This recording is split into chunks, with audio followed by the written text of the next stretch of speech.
Welcome to the Christian Woman Leadership Podcast, where we hope to inspire you to embrace your God-given gifts, skills, and passions in order to lead with confidence. We want you to remember that you are fearfully and wonderfully made in the image of God, and you are fully loved by Him. You have been designed on purpose by God with unique gifts and passions in order to love and lead those around you. I'm your host, Esther Littlefield, a pastor's wife, business owner, mom, and writer. And I'm Esther's co-host, Holly Kane. I'm a wife, mom, and business owner. I also write at hollykane.org, where I focus on my passion for women's ministry. Together, we chat about important issues that Christian women leaders face. In addition, we interview other women just like you who lead in various roles, from church to community to business. Through this podcast, we offer you encouragement, tools, and resources to help you on your leadership journey. We are so glad you're here with us.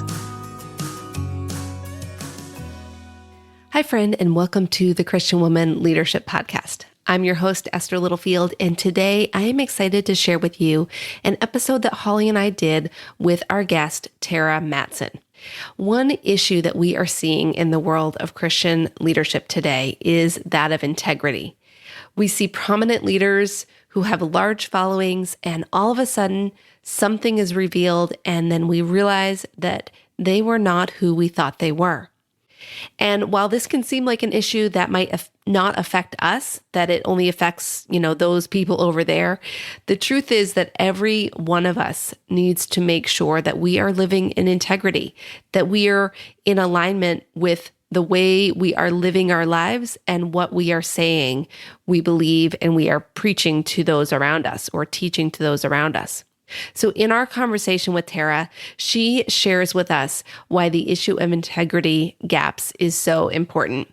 We talk about what does integrity gap mean, why it impacts us, and what are some of the common symptoms that would help us to know if we have particular integrity gaps.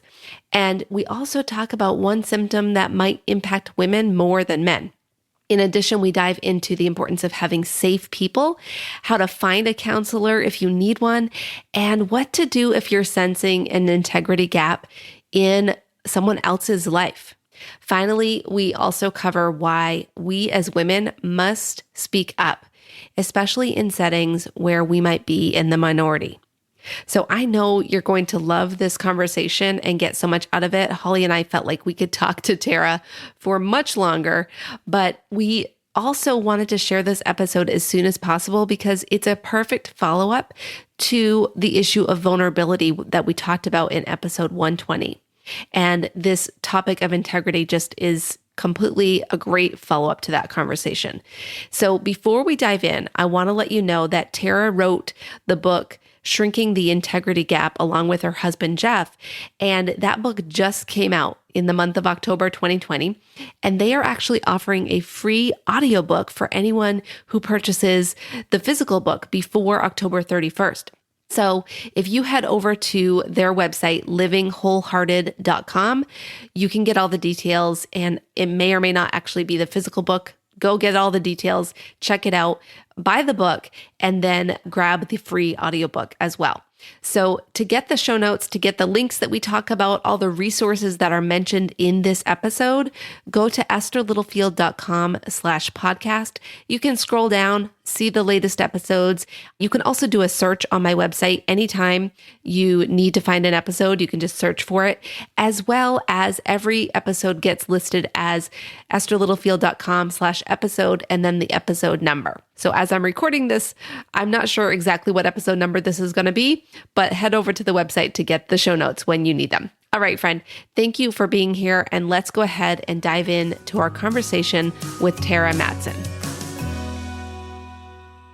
All right, welcome, Terra, to the podcast. We are so excited to have you here with us today. And to get us started, could you just tell us a little bit about yourself and what you do right now? Absolutely. I am married to my husband and business partner, ministry life partner. We do pretty much everything together. His name's Jeff Mattson. And we have two daughters, 11 and 13. And I wear many, many hats, as most women leaders do. I'm the clinical director of our counseling practice. We started an organization that does professional counseling and professional executive coaching on the 360 of a person, a wholehearted. So it's called Living Wholehearted. We're outside of Portland, Oregon. We're all the way on the West Coast. Yeah. The hub of quite a bit of emerging issues. And so I'm the clinical director. I oversee our counseling practice. We've got many mental health providers.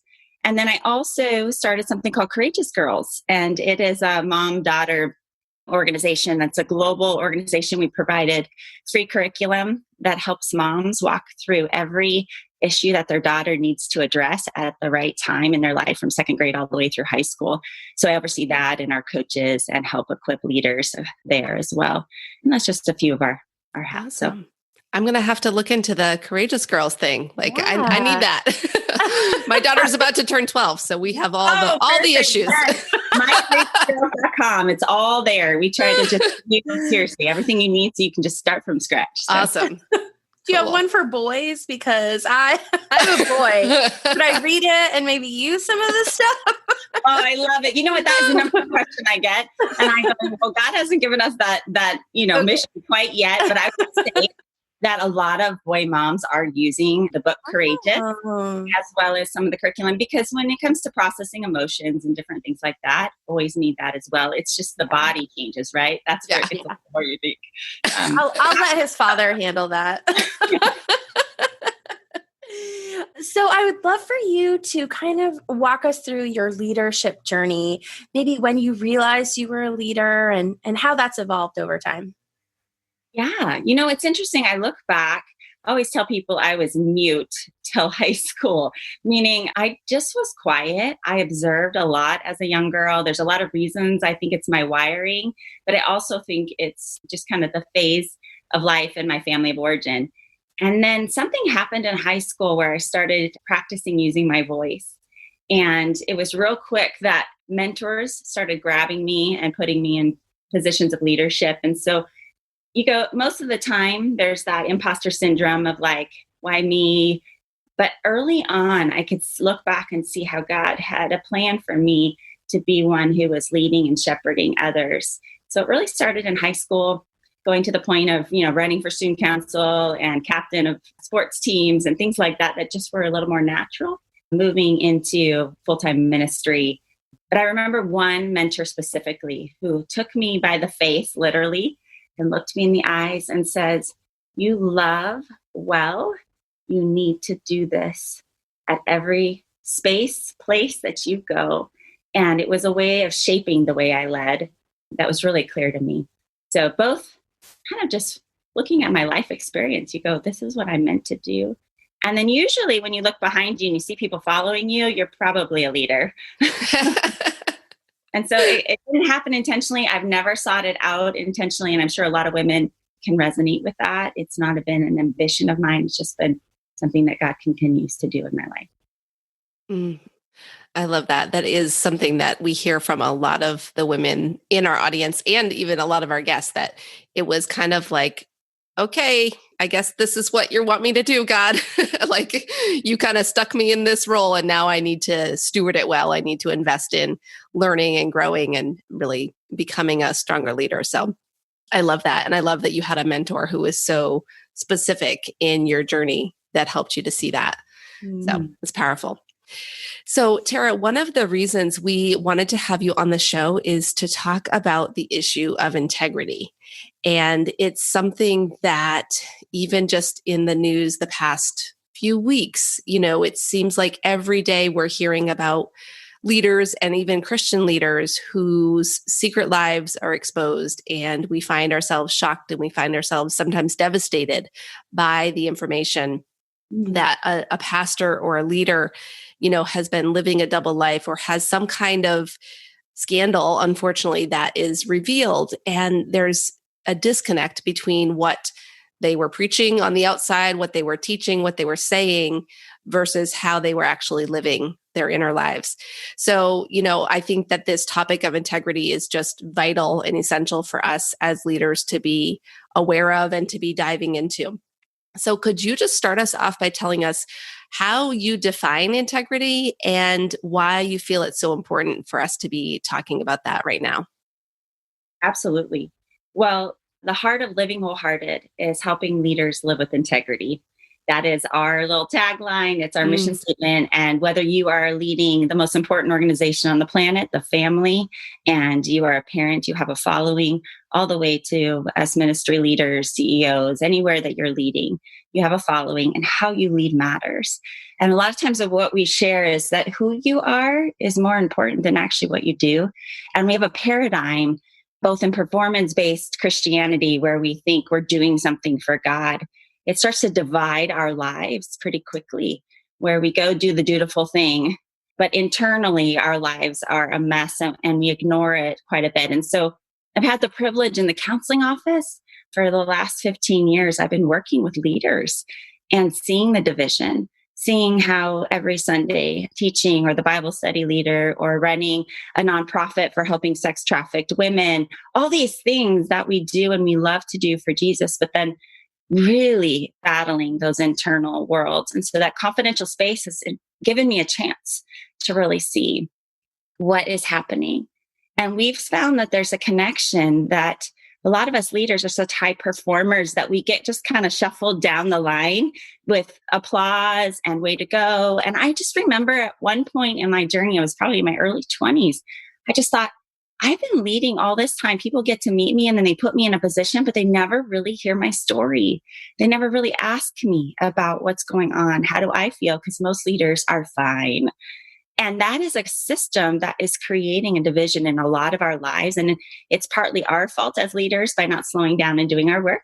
And it's partly the system's fault, particularly in the church, who is just applauding the outside and not really taking the time and energy to do the inner work. And so it's sadly a commonplace, and why we are so passionate to say, let's get our baggage down to carry-on size before we really have our big titles or our influence is far greater, because that's when we start to see the headlines. It damages. And we always say, a leader who's living with integrity benefits anyone in their wake. But if they don't do their work, at some point, someone's going to pay, and it's going to be them and everybody who's following them. So it will leak at some point. And so it's a passion. It's what we said, dedicate our entire life to, hence the book we just wrote. Right.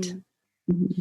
I find what a paradox, right? Like at the church, we talk about being this hospital for hurting people that can really sort of get the healing that they need. And we as leaders are sort of touting that. And then so many of us are really not doing the work that we need to do in the healing that we need to get. So it's such an interesting paradox.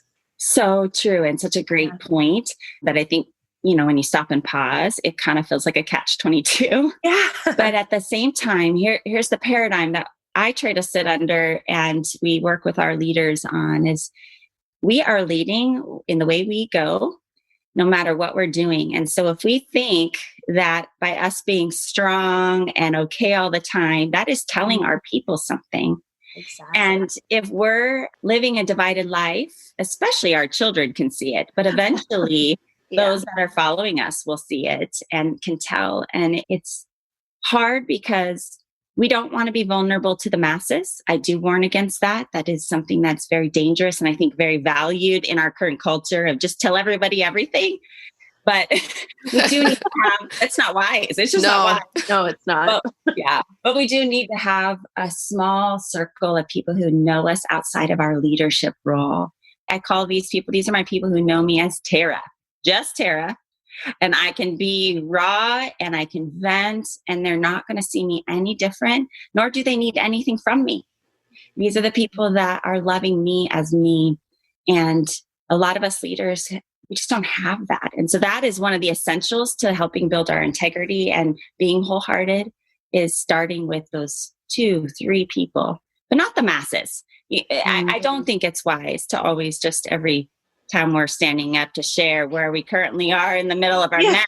It's not loving our people either that are following us as well. So, right.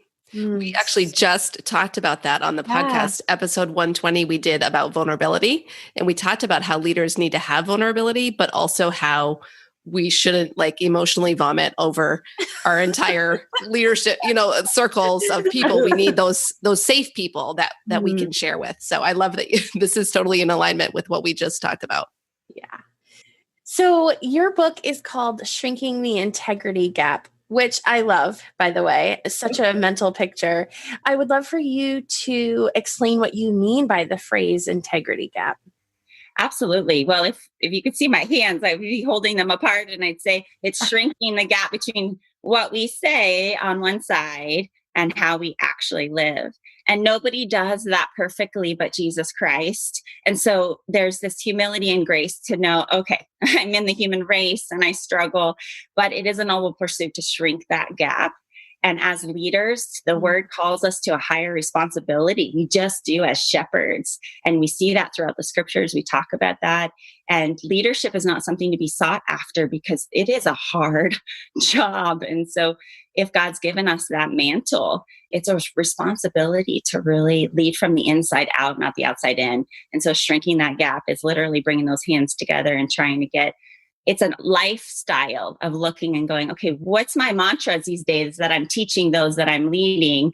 And how's it going for me? So that it's not I did it, I arrived. It's a continual process of leading with integrity and being willing to get feedback, being willing to hear from the Lord, being willing to let my inner circle to kind of say, hey, Tara, I think you're getting a little off right there. Or I just heard your podcast and you said that, but you're not doing that right now. So honey, what do we need to work on? Okay. It's just that gentle, loving grace that God has so that we don't feel all of a sudden we wake up and the gap is so large. It's overwhelming to start. And that I know many who are listening, they feel like their gap is so large, but God just takes us right where we're at. And he just needs a willing heart to say, help me shrink it. So many things you said I want to talk about. One of the things I was thinking about that kind of rung true with me, and we talked about this a lot at the very beginning of our podcast, is self-awareness. And it seems like that really is a huge part of this, is figuring out where your gap really is and how big it truly is. And that takes a certain amount of self-awareness. So I'd love for you to talk about the risk when leaders don't actually see those gaps and don't actively work to address them. Oh, we've got a whole book unpacking that because it's enormous. And I think that's why I think a lot of leaders aren't given here's the list of risks. We're just kind of told, actually we're told here's the task, go do it, because there's just so many urgent needs that we don't have time. And so having margin and rhythms and time is so vital, but the risk is enormous. Let me just throw out a principle that we built on from years of our research and the work that we're doing. And it's from our personal lives as well. So when I say this, it's also about me. Most high capacity leaders have trauma in their stories. Most high capacity leaders would say, I don't have a hard story. They have a hard story. What trauma? I had a happy childhood. Now, that is the number one thing every trauma survivor says. I had a happy childhood. When you start to become aware of your own pain and your own struggle, it is hard. There's a grieving process, and humanity, all humans don't want to feel pain. And we have all these crazy coping strategies, some of them more acceptable than others. And leadership is an acceptable coping strategy. Achievement, performance, being able to get all the things on your list checked off. And so it is easy to hide behind doing good and serving others, especially in the church. We are applauded for who we serve and how many nonprofits we started and all kinds of things like that. And though it is amazing what God does through his broken people, eventually the risk is this. All that credibility that you built for years can get broken in a matter of seconds, just a matter of seconds.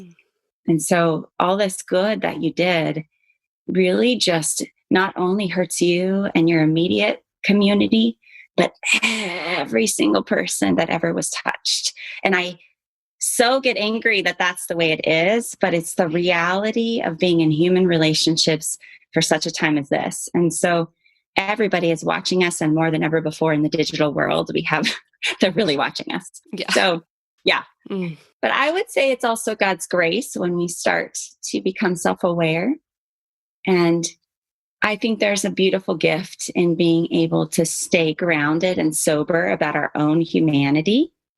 And then also to recognize, look at what God does despite me. And it is that paradox you were talking about earlier. But the warnings are huge. And we just say, anywhere you're at, if you're early in the journey of leadership, all the way to you've been seasoned, it's time to start now. Now. Yeah. Yeah. So with that, Terra, in your book, you go through 10 different symptoms of a personal integrity gap and kind of these warning signs, I think, that we can see. So could you maybe, we probably don't have time to talk about all 10, but could you talk about a few of them that are the most common and that might trip up a lot of leaders in their lives? Absolutely. Well, it's not an exhaustive list. It's just some of the most common.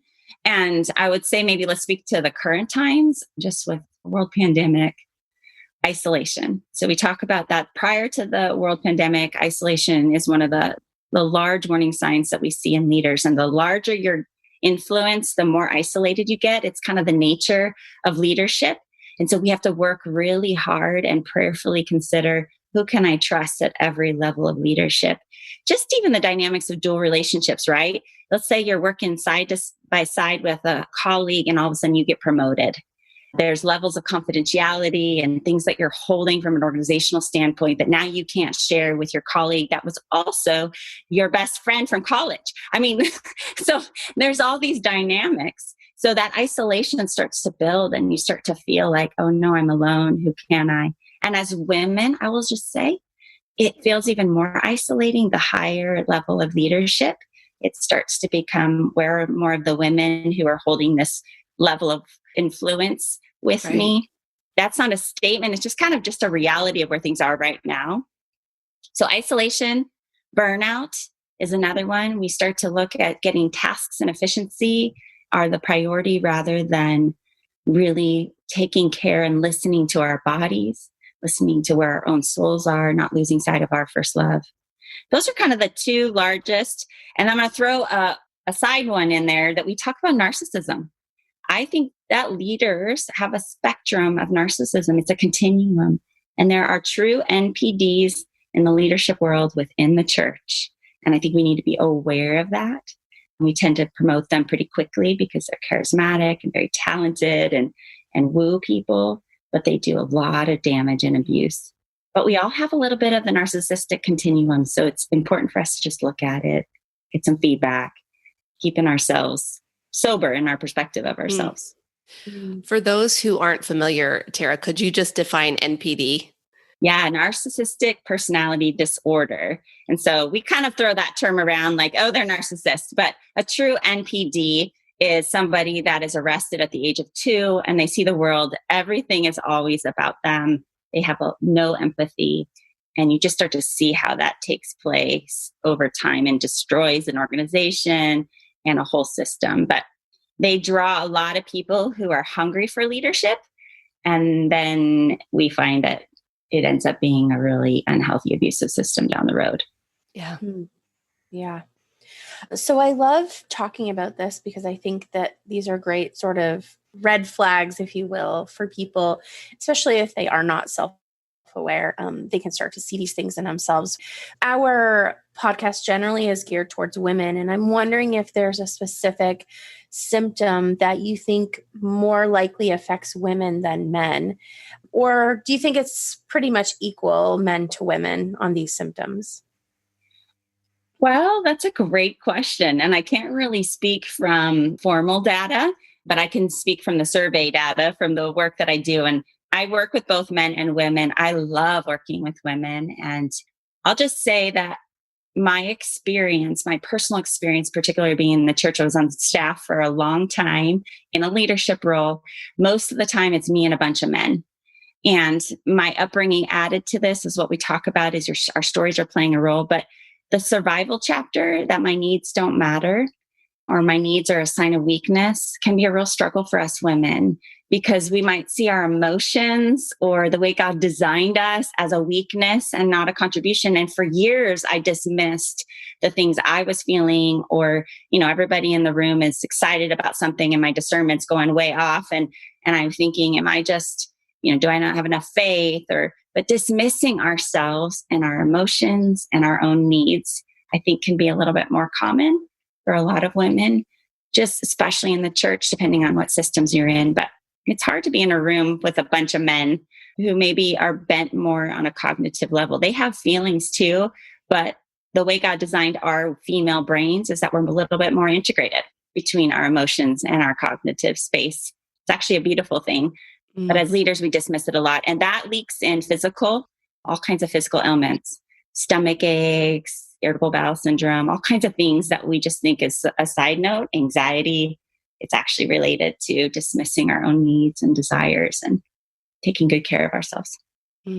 Yeah, that's helpful. I can't wait. Like, I've got this book and I just can't wait to read the whole thing because there's just so much good stuff here. And one of the chapters that stood out to me as I was looking at things is the issue of escapism and compartmentalization. That's a long word. But could you speak a little bit to that particular symptom and how that might look for somebody in their life and maybe some of the warning signs with that integrity gap? Absolutely. Well, particularly in that chapter, we talk about how it's easy to go to work or places of influence and everybody loves you and then come home and be like, why does my husband not see who I am and value me when everyone else is thinking they're hearing me, or my kids?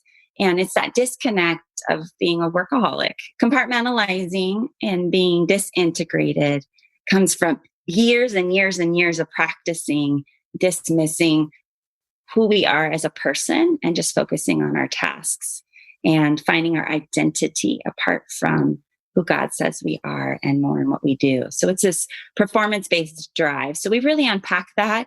We actually unpack a little bit more that it's even more common among millennial generation because of the nature of the generations. There's a lot of research that's come out. So that's been a fascinating piece that we put in there. And I think it's important for millennials to just be more aware that compartmentalizing is happening even more. Right. Did I answer your question, Esther? Yeah. No, that's good. That's good. So I know you kind of already alluded to this, but you talked about this issue of trauma. And I know you mentioned that your research has shown that there's this link between high-performing leaders, which a lot of women listening are in that category, and the issue of trauma. And that unresolved trauma lies at the root of a lot of people's integrity gaps.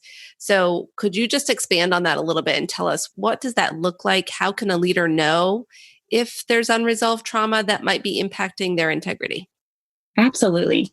Well, again, like I said, trauma survivors often are like, what trauma? That's the first stage. Like, we don't see it. We don't connect the dots because we're so used to disconnecting from our pain. And when a leader disconnects from their own pain, they're disconnecting from the pain of those they lead as well. You cannot dive into the trenches and have that empathy and compassion at the level that you can when you've done your own work and you know your own story and you've grieved your own pain. And when I use the word trauma, I mean anything that's out of the ordinary. So it could be anything from an earthquake happening and destroying my house to my parents got divorced to sexual abuse. And that right there for women is extremely high. 1 in 3 women have been sexually abused. And most would say that, no, that wasn't abuse. But when you look at the definitions and the impact it has on us, it is abuse. Emotional, verbal, physical abuse is common in a lot of high capacity leaders. And what that does for us is it teaches us my needs don't matter, your needs matter, and I do everything I can to keep from feeling that pain. Hence, I make a really great leader because I can handle really high stress. I mean, those of us that grew up in any sort of like alcoholic, dysfunctional family, I pretty much named most people if I said dysfunctional family. But there's a baseline that says, I don't feel, I don't trust, and I don't need anything.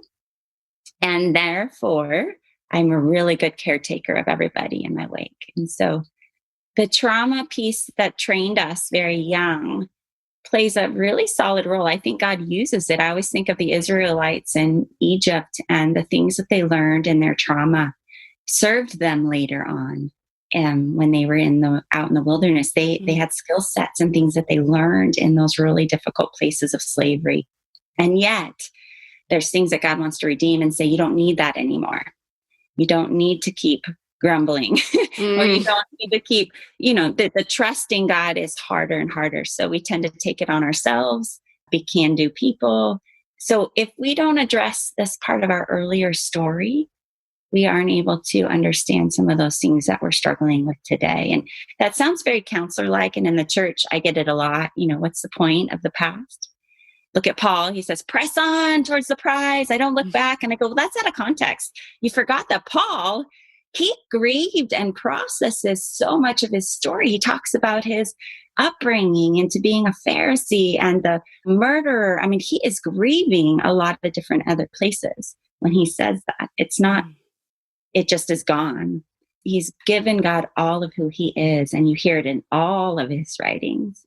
So it makes him more able to really hang in the hard, but with honesty and not with, oh, it's no big deal. We got this. So that is common for us leaders until all of a sudden we literally had a woman come in. She couldn't move her body. She had to have somebody drive her. And her body just gave up on her. She had been pressing for so long. And when we really got down to it and processed her story, she was blown away by the pain that she had growing up in her home and never really was acknowledged and was always the caretaker, and made a really great leader later in life, but really sent her for a loop of 2 years of recovery from a major burnout. Wow. Oh, my mind is like going a million miles an hour as I listen to you talk about this. So you talked about the symptoms of the issues of the integrity gap. And there might be someone listening that has recognized that there's an issue or identifying themselves in some of the things that you're saying. So I'd love for you to talk about how or what people can do next to shrink that gap, or maybe even just what's the first step? Absolutely. Well, the good news is that each chapter, we did give you some antidotes and some things that you can start to do. So we didn't just name the problems. We said, here's some things that you can start working on. And let me be the first to confess that I think while I was writing this book, I was really wrestling with chapter 9, the burnout chapter. As I was writing it, I had to come face to face with, here I am preaching something and I'm not living this. So I actually took a sabbatical from my counseling practice because of writing this chapter. So it's this ongoing process of listening to the still small voice of God and not ignoring those warning signs within us or the voices of our family. When my girls are telling me, Mom, and we've given our children a voice, which I think is healthy, but Mom, you're kind of irritable or a lot, or you're on your phone a lot. Those are the things that you start, and I might get defensive and say, well, you don't understand all the things I have to do. And da, da, da, da, and I think, oh, it's going to get better, but it never gets better until I really start to put it into practice here now. Yeah. But if you're overwhelmed by everything I'm saying, that's normal. Just want to say that to the audience. Step 1 is God meets us right where we're at. He does the work. And that's the grace in this book, is he does the work if we let him. There's a key word, permission. We have to let him. And so a lot of times we're like, Lord, you can have this part of me, but you can't have this part of me. And I don't want to go there. I've already addressed that. I've been in counseling for 3 years already. We're done. Those kinds of things that we say to him. And he gently just says, okay, when you're ready. So first step, give him permission. And second step, start with someone who's safe and start talking about it. So either it's a close friend, a mentor, a counselor, a spiritual director. That's a good starting point. And to have a guide to walk with you. Because to do this journey alone just puts us in that isolation chapter. So it doesn't really help it. You need to have one other person at least walking with you. I love that.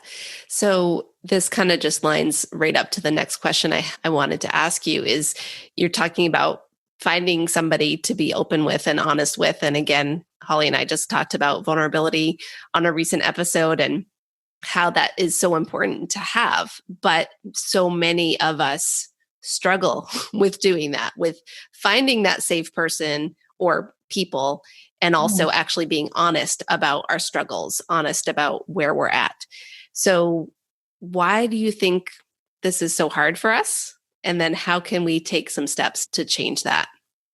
Oh, great question. And I actually speak a little bit more specifically to women in the book Courageous, Being Daughters Rooted in Grace. And I talk a lot about our female, that it starts with Adam and Eve, that competitive nature, that comparison nature that we have as women. And so there's this thing called vulnerability hangover. Did you guys talk about that? Where if you like share and all of a sudden you feel that icky feeling of like, oh my gosh, I can't believe I just told you all that. We didn't talk about that, but yeah, that is a real thing. It's a real thing. It feels like you just threw up and you let somebody see all the grossness of you. And now what? You have to go there and then see what happens after before you're willing to do it again. And it's baby stepping it. It's why I actually became a therapist. I was in ministry for years, and I just recognized there's this barrier that we all have. And dual relationships can damage that. And what I mean by dual relationships is in the church, you're not only my friend, you're my brother and sister in Christ, you're my boss, you're my children's nanny. I mean, like we combine way too many relationships. And so when you know one part of me, it can impact every single part of my life. So learning to have someone that is just, this is my vomit person. They're trusted. And so as a counselor, I'm often the person that starts with that with someone and then help them move out, and we practice with one or two. But God's got a woman in your life. If you're listening, he has someone who's already there, and you have to take the risk. I'm going to say one more dorky. It's really dorky, but I think I remember practicing this in my early 20s. And I actually was like, Lord, who am I supposed to practice with? Because I don't share my feelings very well. I don't trust very well. I'm a very honest person, and people would think, oh my gosh, I bet you tell us everything. Nope. That was kind of the conviction at the time. I struggled with an eating disorder for years, and people had no clue, right? So I know what it was like to hide. And I remember going to two women. God said, I want you to choose these two women. I'm like, I don't know about them. Can they do it? Can they hold me? Am I going to be too much? All of that stuff, right? And I actually said out loud to them, will you be my vulnerability practice friends? I think I did that.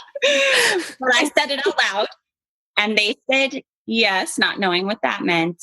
And here we are, fast forward all these years, but it took years to feel like I actually trusted it. So it takes time and consistency, and it takes our initiation. And I really do think that there are women in our life if we're willing to risk it. And it also means that you'll get burned. There will be people that hurt you, and that's part of the risk. And I look at Jesus and I go, well, he did say that, didn't he? Mm-hmm. So I'm not surprised. Why am I surprised? But it does mean you might get hurt, and that's okay. I would rather have integrity and be honest and have a few who know all of me than nobody that knows none of me, So. That is so good. And I want to just I'm going to go off script just a minute because I want to dive a little bit deeper into this. I've seen in my lifetime people that have been extremely close to me who have stepped into Christian counseling. And you can't see me, but I'm using air quotes because it actually ended up being very toxic and sort of very wrong. Yeah. But because this person was in such a volatile, sort of broken place, they couldn't see it. So if you have any advice or any sort of red flags that we could share with people, and I am specifically talking about the counseler-counselee relationship, but if you get into a safe person relationship and you're in a broken place and you have a hard time seeing those things that are potentially toxic and dangerous, it has the ability to create even more damage. And I did witness that play out. It created more damage in relationships. And what took a really bad situation just went from to even worse. So if you could talk about that, I don't know if there's actually a question in there, but I heard it. I think you're stepping around it because I'm a counselor. So you're like, I don't want to just say there's bad counseling, but warning signs. And I just want to validate that. It's another reason why I became a counselor. I avoided being a counselor because I thought they were weird. No offense to all you counselors. But honestly, I really love the word. I was called to full-time ministry, but honestly, I feel like God brought me to the next place to say, I want you to bridge the gap between what the word says and how it lands in real time in our humanity. And that is not something that all counselors are concerned about. We're taught a little bit more of a divided life. And there's a spectrum. There's what we call biblical counselors. And those are people that are often just coaching from the word alone, and they're not trained in clinical counseling. So that means they're not licensed by the state and they have no ethics or accountability. Those can be dangerous sometimes because they're just giving you scripture and pray more. And it feels like shame being heaped on top of you because they're not understanding the human dynamics and trauma. Then there's the other extreme. There's the Christian that does counseling, but they're not integrating at all their faith. And they see them as separate. I'm a Christian, but that is not integrated into what I do with my clients. And I think there's a lot of us that are in that in between that are saying, God, use this. And we're keeping in step. Now, not all my clients know God, but I have seen their spiritual journey and they're being drawn closer to who God says he is and who he says they are. So ask around. Don't just go to any counselor off the web. It makes me nervous. There is a truth, though, Holly, that I will say it does get worse before it gets better. Yeah. So there are people around that are going, what is going on with you? But I always think of it like we're digging up the roots from a garden and it had some pretty flowers, but it had a lot of thorns and thistles. And so we just pulled it all up. We're all just looking at it going, oh my gosh, it does not look good. And it's the dead of winter. And so sometimes that's what we're watching in someone's process. And we need a few friends who can hang with us to see the new growth. And many desert people when they're in the process of that. And as counselors are trained to hang in the deep trenches. And many people will quit counseling when everything's in upheaval. So we just pulled up all your roots and now it looks really ugly and you think you're all done. So because it's too hard or it hurts. So I would say if you're going to start counseling, to be committed to the whole process, to do due diligence and really look for someone. I say interview, make sure that your spirit resonates personality wise. Ask them about their faith. A therapist who doesn't share with you about their own spiritual journey is probably more on the divided side. That's not, but someone who's willing to say, hey, here's where I'm at. It doesn't have to influence you, but if you want to, I'd love to talk about these things with you. Holly, does that sit well with you? Is there anything you want to add? No, yeah, I just thought it was really important because I think personally, the thing that I witnessed, I don't think was that pulling of the weeds. I think there was more weeds actually planted that were dangerous and became extremely invasive and were, sort of choking out the flowers that actually were there. Right. And so I just kind of wanted that realization to be had because it can be so dangerous when you're in that broken place and you're willing to go there with someone and you open it up and then all of a sudden you get hurt again. And the last thing you want is to build another layer of that wall. So I'm so glad you were able to speak to that. And I just thank you for that because it's hard to kind of say that person that was supposed to be trusted didn't do their job right and didn't, help me how they were supposed to help me. So yeah. It is a huge reason living wholehearted where we want to be a trusted resource for the church. And so if we can't help people, we always are like, who do we know? We take who someone is as more important than just what they do. So yeah, you might be a great therapist, but I want to know who you are. Yeah. And that is a key factor of a great clinician, again, who's living what they're preaching. And a lot of, like any leader, there's a lot of counselors who give great advice but aren't living by it either and can cause a lot of damage. So it's like any role. Pastors and counselors are on the same boat in some ways. True. Yeah. So I have a follow-up to that, Terra, because I'm thinking about, I actually have two follow-ups, so I'm going to try to separate them. I'm thinking about the woman who is maybe in a situation where she's leading at her church in a volunteer role, or maybe even just in her workplace. And there is somebody that she's leading who is coming to her and opening up. Like maybe she has somebody who is starting to kind of unload the past and the history. And this happens sometimes, I think, especially for women leading small groups where, you're a small group leader, you don't have any training in trauma, you don't have any training in counseling, but now somebody's telling you like these pretty heavy things. I guess the first part of my question is, how can we best help that person And when do we need to maybe refer out beyond what's something that we can handle ourselves? That's my first question. Good. Well, one of the things we talk about in the book, and maybe goes back to something women struggle with, but is knowing our limits and having good boundaries. And I'm really guilty of this, but I know a lot of women come in and going, oops, I got in a little too deep, or I thought. So Yeah. that knowing our limits. So I always think, what is the role at hand? Okay, I'm the Bible study leader, small group leader. I'm not even the pastor or the shepherd. Like, what's my job? My job is just to come alongside and to walk with you, and then to hand you to the healers, meaning like Jesus. I'm going to just praying for you. I'm going to keep pointing to the word, but I wouldn't, if somebody is really crying out for help with you as a leader, who God has placed in that role, is maybe you're the connection to someone else. So finding them something, I would ask for help. So if I go to the women ministry pastor leader, or I go to get online and see, or I have a friend who's seeing a great counselor, I call and say, hey, can I get that number? So that might be our role. It's not our responsibility, but it might help us to feel like we at least were a part in getting somebody to some support. But praying for someone and listening to someone is profound.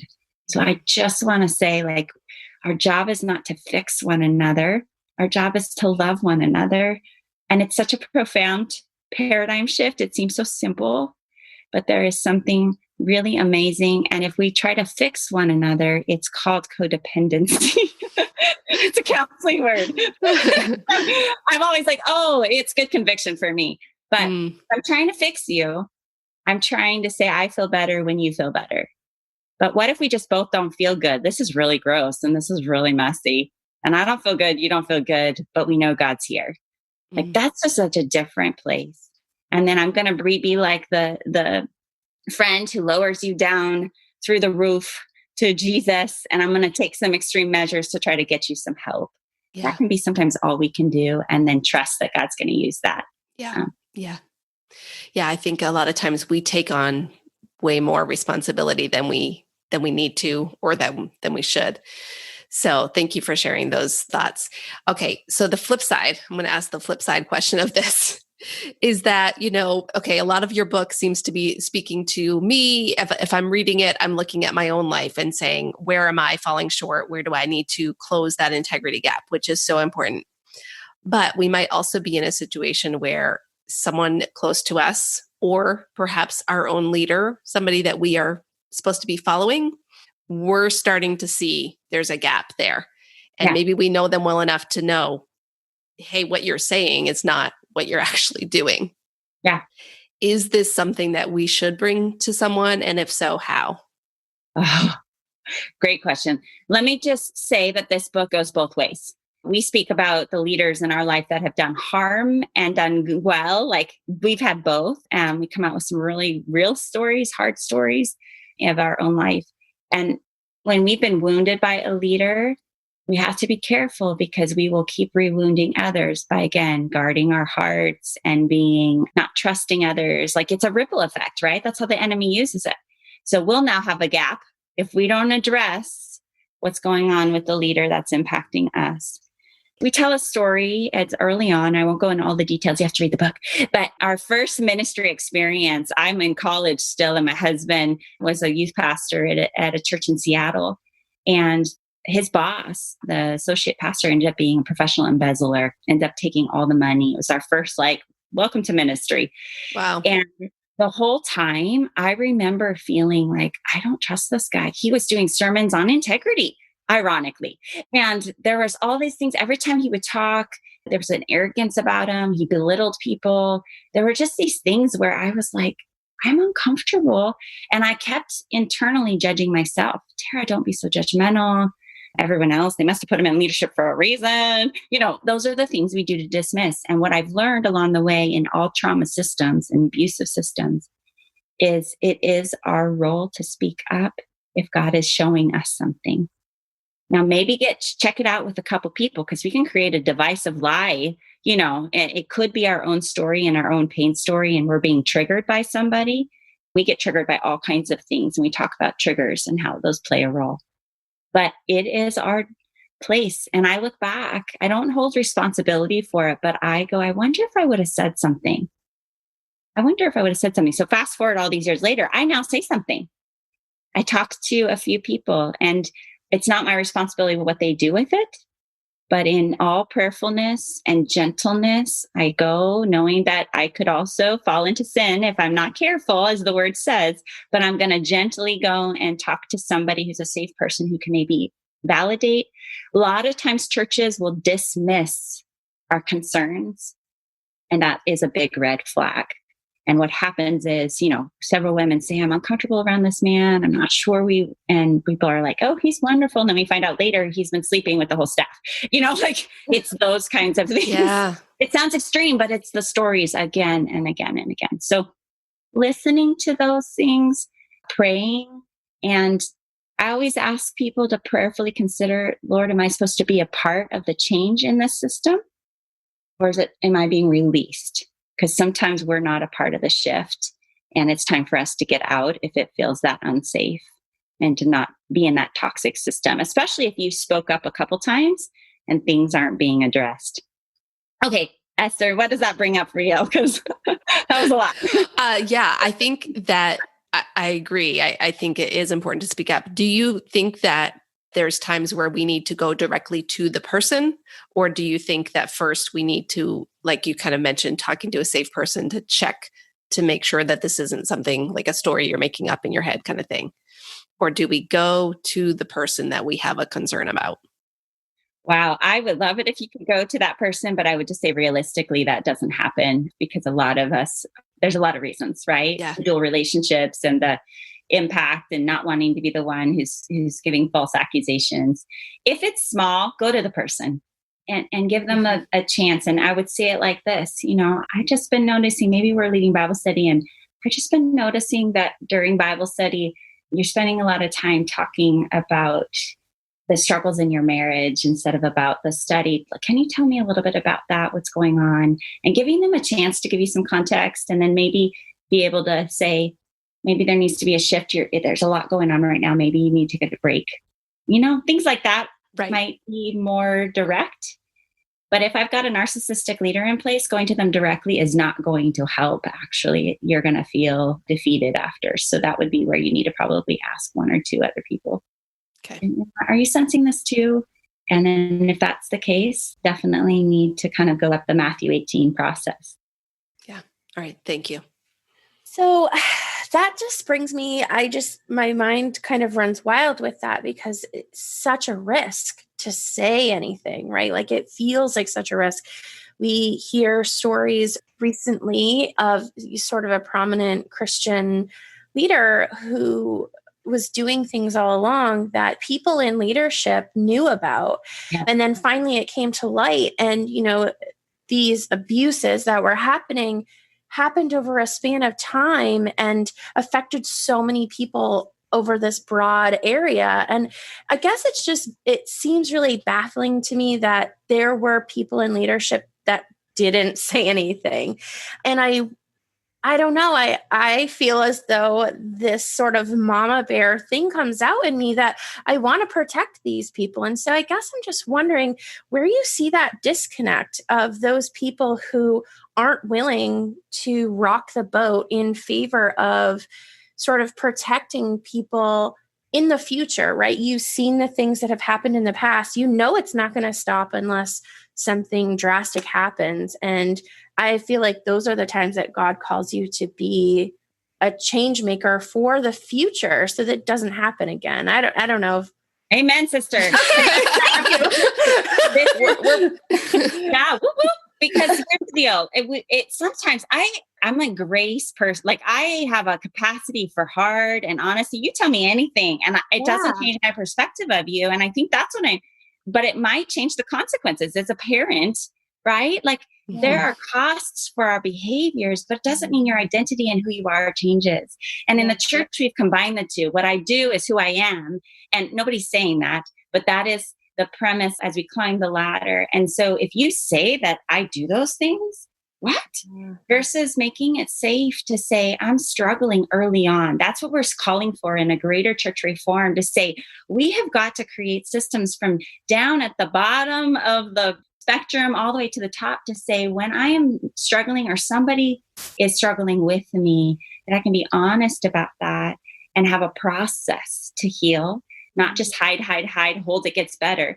We abuse grace. I was just in Jude today and talking about taking advantage of grace. I think it's Romans, I'm going to butcher it, but all over this morning. And I just go, God just keeps showing me there are those that take advantage of grace, and grace is not to be abused, and it is not soft on sin. It comes from dear friends of ours, the True Face Ministry, and it's such a hard reminder for the church. So we'll forgive and we'll forget too quickly. And when I think about that, I think Jesus he forgave at a high price. It's not a quick little, oh, well, and there's greater systems like the racial injustices and the gender injustices. There's so many things that are happening. Sexual abuse is rampant in the church. And I love the bride of Christ. Jeff and I love the bride. We've seen so much ick. And I'm so grateful that God just keeps expanding my heart bigger and bigger, because a lot of people leave for these reasons, right? Yeah. They're like, sick of hypocrisy. Well, so are we. But God has asked us to be a part of the change, not to leave. And so I'm so grateful our God is big, and he can hold these abuses. He can hold where we've royally messed up. And I think people don't understand that these 15 years of counseling, the primary issue I've been dealing with has been sex addiction and sex abuse. Now, did I go into counseling for that? No, it's the reality of what we're dealing with in the church. And Courageous Girls came out of that passion to say something's got to change. We've got to start teaching these girls to speak up and to value themselves and to discern, I'm uncomfortable with this early, to see my value early, so that when I'm the leader at 35 or 55, sitting at the round table, and I don't speak up, because it's not our fault. And let me just say that very clearly. It's not our fault if we're a victim of somebody's dysfunction and they're abusing us. It's not our fault. And the church will often blame the survivors. And so it just takes time, and your mama bear is spot on. I feel like that is the Lord's heart for us. And we sometimes will battle that with, I'm being judgmental, or we all sin and fall short of the glory of God. That one makes me mad, because I'm like, it's true. It's so true. But what does God say? We don't just keep on sinning just because we have license to sin. We bring that to the Lord. And so these safe circles, these leaders that we find on the front news or after years, oftentimes didn't have those safe circles. And that is one of those things we started with, and we're probably pointing back to. If you don't got somebody who knows everything and who's helping you to face those things, not just like, I'll pray for you, but who is fighting with you and saying, we're going to do this together. Start praying for that now. Because as a leader, if you're getting more and more influence, all of us could end up on that front page. I always say that, like, any of us can be there. Whoa. That's the sobriety of all of this. Right. This is so, Holly, I'm sorry. Go ahead. We're just like, this is just, this is a huge reason why we started this podcast, because we want women to be able to lead with confidence. And part of that is leading and speaking up when it's uncomfortable and when it's a risk and when people might not believe you. I love everything you're saying. And especially what I love is this concept of having those safe people, and accountability essentially is what we need from the get-go, from the time someone is in a very quote unquote minor leadership role, so that as they grow, that accountability stays and they continue to have people in their lives who will hold them accountable. And I'm including me, so that we will have it as we grow, because I think that is the issue, is once you get into such a high level of leadership, the risk of what happens if people find out is so much bigger. It is. It's so much bigger. And let me just say that the older we get and the bigger our influence, it feels lonelier, because there seems like there's less and less people who get it and less people who can mentor us or who understand. That is a lie of the enemy. that tries to keep us isolated. And I've experienced that myself and I battle it. And every time I get to that point where I'm like, nobody gets the complexity of all I'm holding. And, that's a narcissistic continuum. I'll just say that's the voice of that. Mm-hmm. And I'm like, Lord, who? And sure enough, he just blows me out of the water and literally provides another person who's at a different tier or who gets it at a different level. And sometimes we need to have long relationships, people who knew us when. And we also need to be open to building new relationships with people that God's providing here and now. And so as a leader to look, do I have somebody investing in me that I'm not pouring in, that it's just about me? That's where that accountability comes, because as leaders will often flip it and be like, okay, you helped me. Now it's my turn to help you. And we'll only go so far. But you've got to have somebody who really doesn't care whether you stay in your leadership role anymore or isn't connected to the church system. Do you know what I'm saying? Yeah. That it's wrapped up in what I, as a marriage and family therapist, would say, who isn't in the family and isn't going to be upset when you call out Uncle Johnny was doing that. That's often what we're most scared about, is if I say something, I'm going to lose my whole family. And you might. So that's why you need somebody outside the system who can help you discern sometimes, who gets the system, but who's outside it. If everybody's in your internal system, everybody's in the family per se, that's going to get harder and harder for us. It gets just more complex. I think we could talk to you all day, but we probably shouldn't. I love it. Let's keep going. But I want to wrap up with where you started in talking about wholehearted leaders, because I love that in the book you talk about this and you share that this is your mission to help people be wholehearted leaders. So can you just tell us, as Christian women, what are the keys to becoming a wholehearted leader? Well, oftentimes we're comfortable giving God our mind, right? We'll study the word and we'll think cognitively about things. Or maybe some of us are more passionate about giving him our heart, but we don't care so much about our mind. And a wholehearted leader is someone who's willing to give God their mind, their heart, even their body, to think about what we're doing with our bodies, our relationships, and all of who we are. A wholehearted leader is someone who's just honest about where they are, and they're trusting God with the consequences. They're obeying and listening to what he's asking and then trusting God with the consequences. It's not a one-time event. This is a process and a journey we're all on. And I wish it was a straight line that just went like straight up, but as we all know, the journey is like these loop circles, windy. Nothing is linear in God's economy. And we see that in the scriptures very clearly. But we do know that a wholehearted leader just trusts who God says he is, even if the circumstances are pretty messy.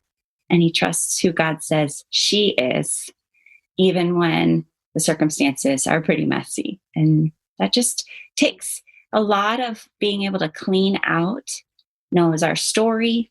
We've grieved, we've processed, we're aware, as we talked about, self-aware. So bottom line, I give all of who I am to God, not just parts of me.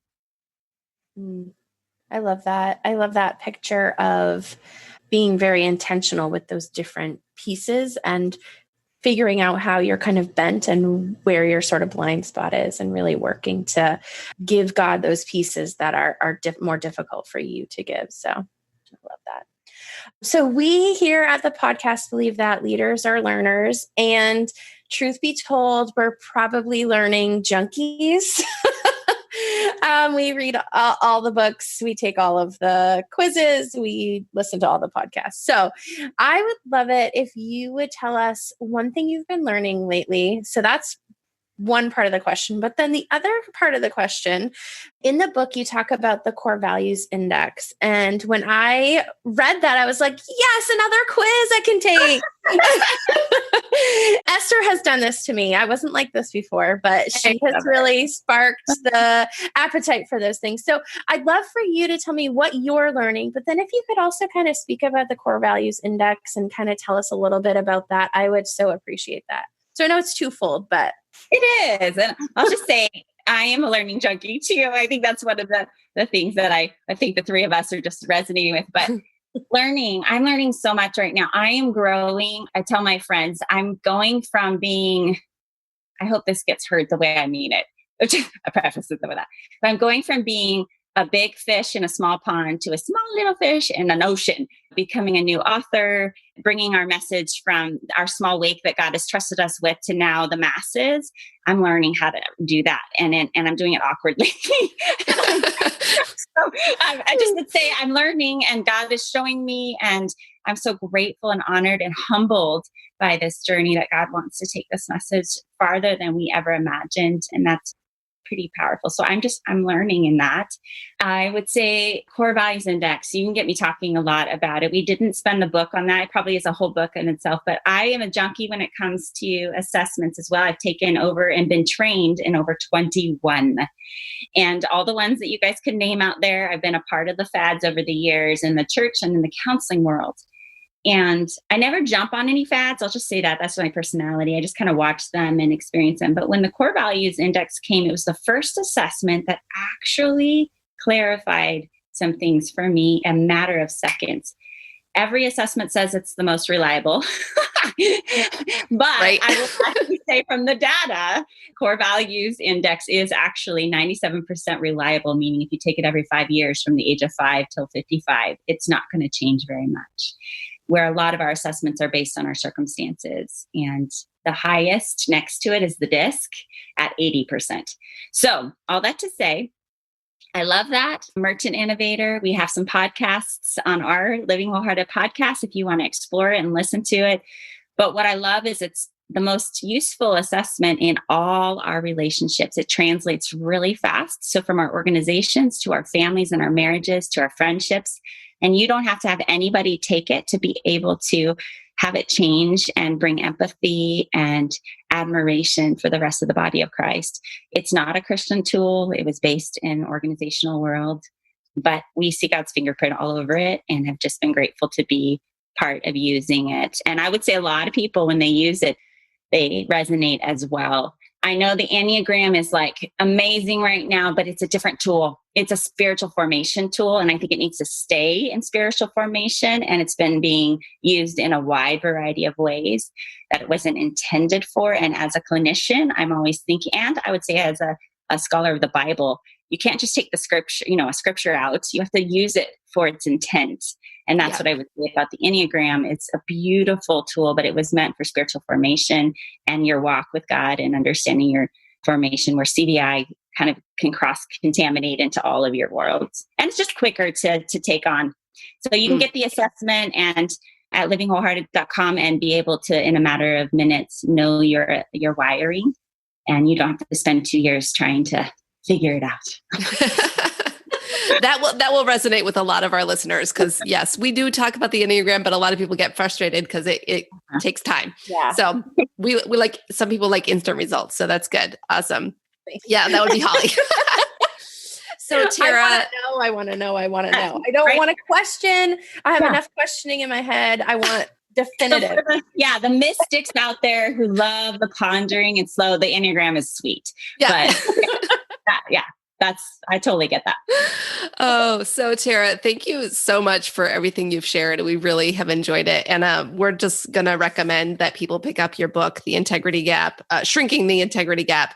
I'm just going to dive in as soon as possible. So as we wrap up, can you just share with us, how can people connect with you? What's the best way for them to find you online and connect with you? Absolutely. Well, as I talked about I'm learning how to do social media because I've been hiding all these years as a clinician and trying to be very intentional about my relationships. I didn't get online for years in the social world, but now as an author, it's kind of part of the thing. So you can go to Instagram at Terra Mattson, DM me. I love to meet who God is bringing into the wake of this message. We are calling leaders to join us in the movement of shrinking our own integrity gaps. And so I love to meet other women leaders. You can also go to terramattson.com to learn where we're speaking, about our services. Courageous Girls and Living Wholehearted are there. So those are probably the easiest ways to connect with me directly. And I'm not that big yet where you're going to get, 10 people before you get to me. So you actually get me live if you connect with me. Well, thank you so much. We really enjoyed speaking with you. And as Esther said, we could talk to you all day long, but we all have things we have to get on to. So I so appreciate your time and thank you so much for being with us today. Oh, it's such a privilege. I love your hearts and your questions are so spot on. And so thank you for doing this podcast and the call that you both have been called to. Thank you. Thanks for joining us on the Christian Woman Leadership Podcast. If you enjoyed this episode, would you consider leaving us a rating and review in your podcast app? This helps more women just like you find the podcast, and it also helps them to know whether the podcast would be a good fit for them. Just go to the show in your podcast app, then scroll down until you see the option for ratings and reviews. From there, you can tap to rate and write a review. It means the world to us when you take a couple minutes to do this, and thank you so much to everyone who has left a review. Now, don't forget, your leadership matters, and it's time for you to embrace your gifts and lead with confidence.